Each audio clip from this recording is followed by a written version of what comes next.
Why is it that two individuals earning identical incomes often find themselves on entirely different trajectories of freedom? One feels perpetually trapped by the cost of their own existence, while the other moves through the world with a sense of increasing calm and structural stability.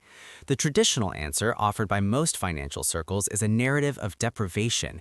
They tell you to cut your small joys, to monitor every cup of coffee, and to live a life of constant, grinding restriction. But this logic is flawed. It treats the symptom rather than the system. True financial mastery is not about how much you restrict. It is about how effectively you direct.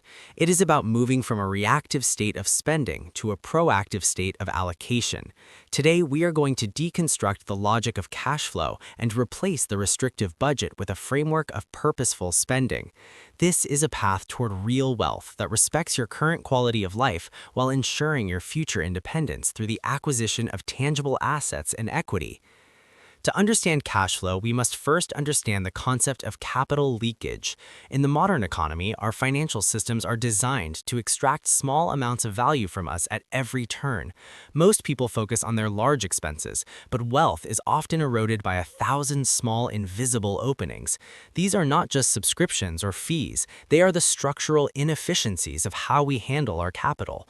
When your money sits in a system that does not provide you with ownership or profit sharing, it is effectively stagnant. Worse, when it is directed toward interest-bearing liabilities, you are not just spending money, you are exporting your future labor to someone else's balance sheet. The first micro-revelation we must embrace is that wealth is not a static pool of money. It is a data stream. If you view your income as a one-time event that happens every month, you will always be defensive. If you view it as a stream of data that must be routed into specific reservoirs, you become the architect of your own growth. Purposeful spending asks a single sophisticated question. Does this allocation provide a return, or is it merely a disappearance? A return does not always have to be financial. A high-quality meal that provides health and social connection is a return. A tool that increases your professional efficiency is a return. The goal is to eliminate the disappearances, those expenditures that provide neither joy nor utility nor equity. When you audit your flow through this clinical lens, you find that deprivation is unnecessary. You aren't cutting out the things you love, you are cutting out the systemic waste that you never truly valued in the first place. This brings us to a significant crossroads in financial logic. Many are taught that the only way to scale a life or a business is through the use of debt. We are told that leverage is the hallmark of the sophisticated investor. However, if we look at the mechanics of long-term stability, we see a different story. Conventional debt is a weight on your cash flow. It creates a mandatory exit point for your capital every month, regardless of your circumstances. Let us deconstruct the myth that debt is a requirement for growth. True structural growth is built on the foundation of ownership and equity. When you participate in a profit-sharing model or purchase a tangible asset outright, you are creating a system that works for you. When you take on interest-based debt, you are working for the system.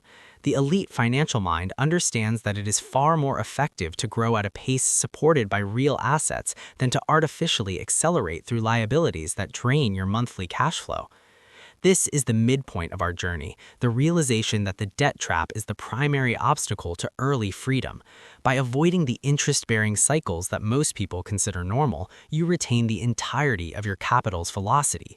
You are not losing a percentage of your life's work to a lending institution, you are keeping that value within your own ecosystem. This allows for a much faster accumulation of what I call seed capital, the surplus that you will use to acquire direct ownership in businesses, real estate, and commodities. As we move forward, we must look at the logic of asset-first allocation. The traditional model is to earn, spend on lifestyle, and save what is left. The professional model is to earn, allocate to assets, and then live on the remainder. This is not about living poorly, it is about the order of operations. By prioritizing the purchase of equity and tangible goods, you are essentially buying back your time in installments. Every share of an ethical business you own, every piece of a profit-sharing venture, and every gram of gold you hold is a brick in a wall that eventually protects you from the need to trade your hours for currency. Now consider the concept of ownership threshold. This is the point where the income generated by your assets, your profit shares, your rentals, your dividends, covers your essential cost of living. Reaching this threshold is the true definition of financial freedom. It is not about having $1 billion in a vault, it is about having a flow that exceeds your needs without requiring your active labor. To get there, you must be a master of your cash flow today. You must ensure that your capital leakage is zero and your asset velocity is high. To achieve this, we follow a precise 3-step blueprint that transforms high-level logic into daily practice. Step 1 is the audit of intent. You must look at your last 90 days of activity and categorize every outflow into one of 3 buckets: essential utility, strategic growth, or systemic leakage. Essential utility includes your food, shelter, and health. Strategic growth includes anything that increases your ownership of assets or your own professional value. Systemic leakage is everything else: the hidden fees, the unused subscriptions, and the impulse purchases that do not align with your long-term vision. Your goal is to aggressively redirect the leakage into the growth bucket. Step 2 is the establishment of ownership ratio. You must decide with clinical detachment what percentage of every unit of income will be used to acquire equity. For a professional mentor, this is a non-negotiable figure. Whether it's 10% or 50%, this capital is moved immediately into your growth reservoir. This is not savings in the traditional sense, where money sits and loses value to inflation. This is deployment capital. It is held only until it can be placed into an ethical, tangible asset that offers real-world value. Step 3 is the implementation of purposeful spending. For the remaining capital, you are encouraged to spend it in a way that maximizes your well-being. This is where we reject deprivation. If you have already secured your ownership ratio and covered your essentials, the remaining funds should be used to enhance your life. Buy the quality equipment that lasts a decade rather than the cheap version that breaks in a year. Invest in experiences that broaden your perspective. When you spend with purpose, you remove the guilt often associated with finance because you know your future is already being built.